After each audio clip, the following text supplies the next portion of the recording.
ஆந்திரா மாநிலம் சித்தூரில் இயேசு விடுவிக்கிறார் எழுப்புதல் உபவாச ஜெபம்.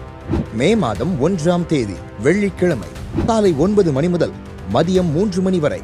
இடம் பிடி காம்பவுண்ட், லட்சுமி நகர், காலனி ரோடு, புதிய பேருந்து நிலையம் அருகில், சித்தூர். தேவ செய்தியும் ஜெபமும் சகோதரர் மோகன் சிலாஸ்ரஸ் அவர்கள். தேவ ஊழியர்களே, தேவஜனங்களே, ஆந்திரா மாநிலம் ஆசீர்வதிக்கப்படவும் எழுப்புதல் உண்டாகவும் ஜெபிக்க வாருங்கள். நீங்கள் எதிர்பார்க்கும் நன்மைகளை பெற்றுக் கொள்ளுங்கள். தொடர்புக்கு 7989180415 மற்றும் 9441303620. ஆந்திரா மாநிலம் சித்தூரில் இயேசு விடுவிக்கிறார் அற்புத பெருவிழா.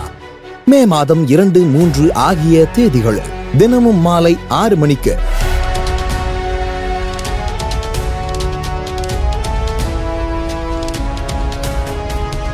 இடம் பிடி காம்பவுண்ட், லட்சுமி நகர், காலனி ரோடு, புதிய பேருந்து நிலையம் அருகில், சித்தூர். சகோதரர் மோகன் சிலாசரஸ் அவர்கள் தேவ செய்தி அளித்து உங்களின் அற்புதத்திற்காக விசேஷித்த ஜெபங்களை ஏறெடுப்பார்கள். உங்க வாழ்க்கையில் அநியாய சம்பாத்தியம் இருக்க கூடாது அப்படின்னா உங்க குடும்பத்தில் ஆசீர்வாதம் இருக்காது. சம்பள பணம் உங்களுடைய உழைப்பில் வந்ததா இருக்கணும், நியாயமான பணமா இருக்கணும்.